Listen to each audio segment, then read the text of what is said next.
In today's video, I interview Christian Osgood and Cody Davis, two young real estate investors who've amassed a lot of units really quickly and have helped solve a lot of problems for people along the way. Check it out.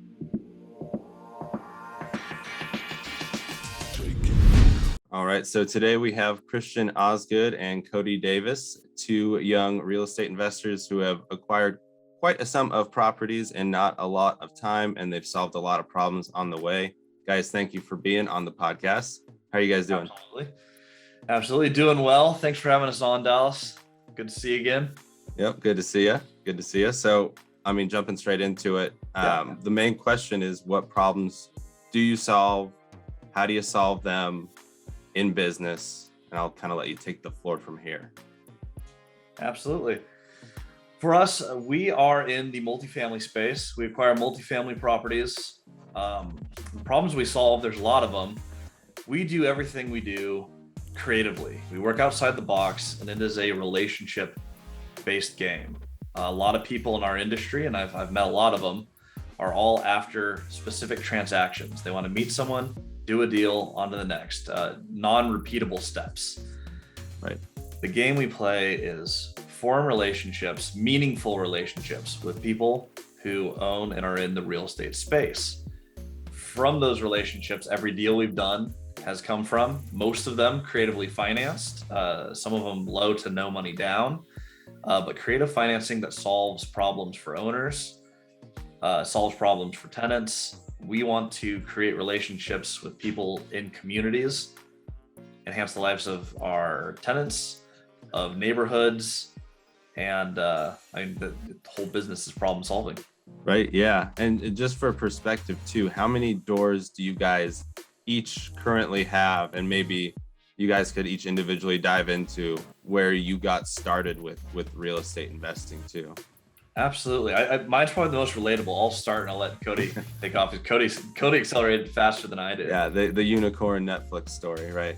Yeah, Cody's pretty crazy. I was a little bit more conventional. So I started years back. I flipped a condo after reading Brandon Turner's book on real estate investing. I was like, well, I'm gonna house hack and do a live and flip all in the same property. I did that and I didn't buy anything for a couple of years. I got an analysis paralysis and I didn't know how to move forward. Right. Started the pandemic. I was like, what am I doing? I'm 8 years into my sales career and I have a house and a condo. Sold the condo, so now I just have a house. I committed to multifamily. It's time to go out and do it. So I bought a duplex, a city called Bremerton, Washington. Conventionally financed. It was owner occupied. So okay. I got it 5% down, about $30,000 all in. Very manageable, low down, but no creativity. Virtually turnkey. Sure, that was ready to go. Yeah, that was 11 months ago. That built my confidence to go buy other stuff. I met Cody at Grant Cardone's Growth Con. Awesome. Connected there, and he's like, hey, you got to buy this other duplex in Moses Lake. Got that 101% financed with hard money. Nice. I did what's called a BRRRR. So I bought it, by rehab, full rehab, rented, refinanced. And I didn't end up repeating because I did totally different creative stuff in the future, but I got that money back out of it. And right. Transaction 2, Cody and I took out a 38 unit together, which we'll probably go into more in this call. And I close on, that's Central Washington, close next week, Monday or Tuesday, on a 7-unit property in Tukwila, Washington. So that's what I've done in the last 11 months. I finally decided to commit, and we've accelerated from there. So before we go to Cody, how many units is that total for you? When I close next week, it'll be 49 units. 49 units total. Be about 70 units by the end of the year with the other stuff we have under contract. Okay. And we'll wait a little bit to go into that. Cody, how did you get started into real estate? Take us through your first couple of deals. Yeah, so my first deal was a 12-plex apartment building. And I don't really like fitting inside the box because I don't really fit inside the box very well at all. Never had a real job. Didn't come up from a real estate background. And so I had to get mentors along the way that there were people I didn't know 3.5 years ago. It was just because I got started in late 2018. I got licensed as a real estate broker in January of 2019. And I bought my first 12plex later in 2019. It was seller financed. I bought that property for a signature. That was over in Central Washington. It was by one of the Microsoft data centers in Quincy. And how did you get a property for a signature? Well, that's the fun part about not being in the box. If you have a seller who's willing to finance stuff for you, you can buy stuff low to no money down, and where you're just signing closing docs at the table. And I didn't get it 100% financed. I had 90% from the seller, so I had to come up with 10%, and I ended up borrowing that from an individual investor, which was at hard money rates. I mean, it was 12%, so I was paying 1% a month. Sure. It's expensive, but I got to sign a piece of paper, and I was cash flowing $1,000 a month, and I was like, "This is awesome." So Yeah. that kicked off my career getting into it, and I bought another 12plex apartment building 9 months later. Shortly after that, another 9 months, bought another 6plex, and then earlier this year, I bought the 38 with Christian. I'm under contract on another 6, another 8, and another 7. And then I'm wrapping up a conversation with a guy who could potentially sell me a couple hundred units on a contract as well. So the goal is to be at 300 to 400 units by the end of next year without syndicating. Gotcha. So no syndication, if anything, just partnership with one other individual at most. Christian's been a good partner. Thank you, Cody. For the most part. That's a really nice thing to say. Well, also too, I want to add additional context. When you bought that first 12 unit, how old were you? I was 19. Jesus. Yeah. So today I'm 21, turning 22 in a month and a half. And we have started, like we did a JV on the 38. We brought in a couple people just for capital, and we're going to cash them out in the future, so they get a really good return and we get the property, and they'll be happy with their return and we'll be happy with the property. So we structure everything. If we're gonna partner, we have a defined period in which we'll be partnered, and we have certain exits laid out so that nobody's ever trapped, because we don't want to be trapped in something like that forever. Yep. And I'm certainly interested in those types of deals. They are awesome. But Yes, they are. It's fun.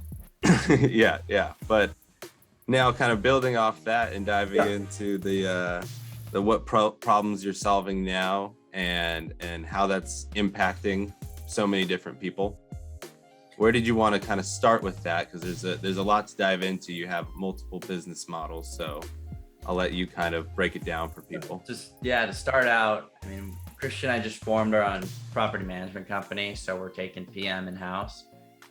And the idea behind that is, if we can control the inventory, we can't buy everything. I mean, you could buy, like, I'm going pretty quick, but even since I'm going quick, like, I can't buy everything. Christian can't buy everything. Nobody can. No. Not even the biggest institutions in the world can buy everything. So if we understand that, we're taking the premise of, okay, but we can manage a lot more than we can buy.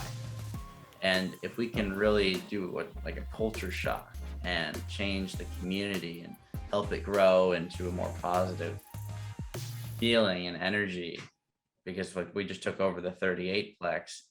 That place is pretty run down. The previous owners were getting older, and it's hard to manage stuff if you don't have a lot of energy or you don't have a team put together. And so we found an opportunity there where we bought a location. We bought acreage with buildings on top that have a lot of people, families that are living there. And so we want to be able to go impact the community there.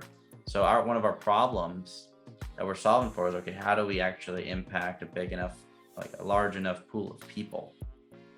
Because if we do that, we're going to change that community. It's going to build our reputation, and we're going to get resources, be it money, like we can get capital, we can get help. Now that we're showing a positive interest in a community, we get different pooled resources that allow us to expand and do the same thing in a repeatable measure. that's one problem we're solving, and that's why we formed property management, amongst other things. Yeah, the primary market we're in, there's a lot of 1950s inventory. A lot of it has been unrenovated.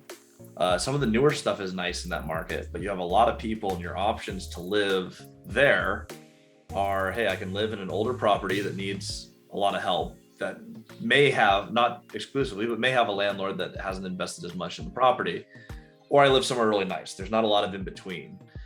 So we've had an opportunity to serve people in that market by taking some of that older space, forming the right teams of contractors, brokers, just creating an awesome team of local people who can come in and make living spaces nicer. So we help the tenants. On this last transaction, it was solving for the owners who had a property that they did not want to manage. They were having trouble selling. We put together the pieces for them to give them the retirement that they wanted. And Right, a because property, their current situation, they're towards the end of their retirement scale, and the cash flow energy wasn't, the time investment wasn't worth it to them. exactly. So Yeah. find a deal that serves the sellers, serves our objective, and we want to scale to something big enough that's worth showing people what's possible. I want to scale to something that is ridiculous, so I can show other people who are trapped in the 9 to 5 impossible things can be done creatively. This gets me another step closer there. So that serves our goal for the tenants who've had a bunch of, little maintenance issues and, just stuff from ownership that has trouble managing a property. Right. Their quality of life goes way up. There's a small homeless camp on the property. We're able to get clear right off. We're building fences, security. We're creating a space that people want to live. So if you can you look at the whole equation, you find, okay, X is the owner, Y is us, Z is the tenants. If you can take the equation and find a way where everything wins, that's really rewarding and it's fun. Oh yeah. So those are the problems we solve. I know that's a lot. It's a big question. That's awesome. No, that is perfect. That is exactly why I created this podcast, for those types of conversations. That's awesome. So The ultimate problem that we're solving in all of this is showing other people what's possible. Cody and I had a mentor a while back who hadn't built. They were teaching people correct stuff really well, but they hadn't done it themselves. And when you try to lead somewhere you haven't gone, it's not ending very well. They're having a lot of business troubles. Where we come in is we want to step in, actually do the things that we're saying people should do, actually show, hey, we are telling you this out of experience because we've been there. When I say go flip a unit, I know it's hard, but I'm going to go through all that hardship. So when I talk to someone about how it's hard, I actually know, I've experienced it. Right. Ultimately, the problem that we're trying to solve is expand people's mind and show people the impossible is possible. If we can accomplish that, that is my big why behind what we do. I love it. That is awesome. Well, I think that definitely answers my question as to what problems you solve and how many people you impact. So the last kind of rounding out questions I have, I'll start with number 1, favorite business book. 10X Rule. Grant Cardone. 10X Rule. Grant Cardone. Both of us love my that answer. Mindset is everything. That book will get your head right. Any little nuggets from it that stick out from both of you, since it was a unified answer? Everything that you think you're gonna do is gonna be harder and take more time. So work towards a bigger goal. That's the main takeaway. This stuff isn't easy. So if you know it's gonna be difficult, like it's gonna be difficult to stay small in the sense of, well, you're not gonna have enough money to expand, or it's gonna be difficult to expand because you're gonna get new problems when you start 10xing your goals. Mm-hmm. I mean, if it's gonna be difficult either way, go be bigger. That's the right. main takeaway. Right. Why not? And 2, with that, I also notice when I have that sense of a mindset that the smaller things that happen in the day-to-day don't bug me as much. When I stub my toe and I'm focused on my Airbnb and how well that's doing and which next city I'm going to invest in, oh, well, I stubbed my toe. Some people, that's the end of the day. They stub their toe. Exactly. And that's Grant Cardone again, right? It's set target so high that your problems pale in comparison. Right. That's exactly it. Set the right goals. If it's just as easy to buy a duplex, more or less easy to buy a duplex as it is to buy a 40-unit building. It's just as easy to go bankrupt on a duplex as a 40-unit building. If you're going to fail all the way. If you're going to succeed in something worth succeeding in. Right. No, that's why 10x rule. There's a lot more in that book, but that is setting appropriate goals. I think is the first step everyone needs to start at, and that book helped both Cody and I get there. That's awesome. Well, I think it might be a leading question for one of you, but who's your favorite business leader with that said? Mine's Grant Cardone. Christian's a little different. Yep. Okay. I think we get the Grant Cardone, but Christian.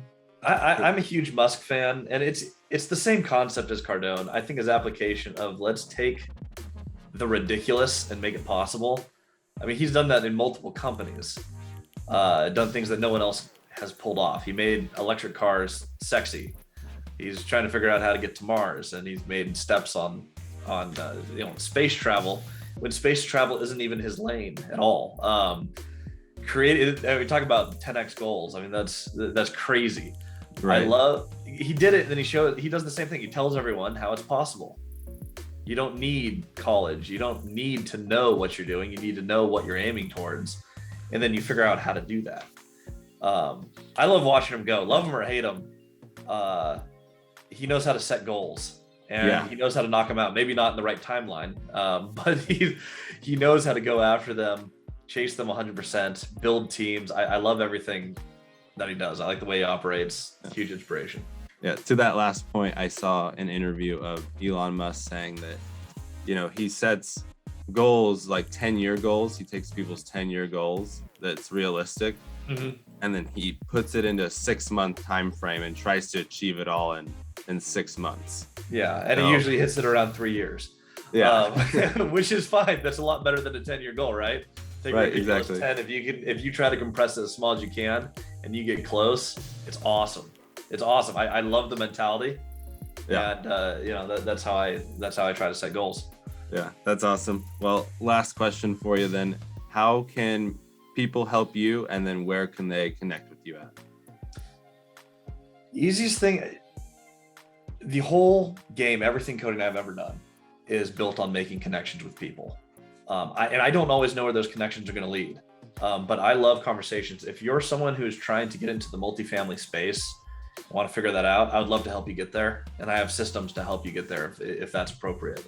If you have ideas of how you'd like to collaborate, I would love that too. An open-ended invitation. If you want to talk about real estate, I would love to connect with you. And I know Cody would love to connect with you. Easiest way to reach us, we have a joint email. It's called multifamilystrategy@outlook.com. That goes to either Cody or I. We both watch that email. My Instagram handle, that's probably where I'm most accessible, is Christian Osgood. No spaces or punctuation. First name, last name. You can always connect with me there. Cody? Yeah, and mine is Cody D 2020 on Instagram because I didn't get. And I'll link it all in the description too. Yeah, the other Cody Davis doesn't want to sell his Instagram handle to Cody, so. No, really, you've tried to give him an offer, $100.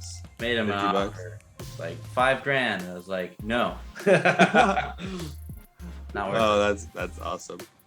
Well, awesome guys, thank you for being on the podcast. That was a show.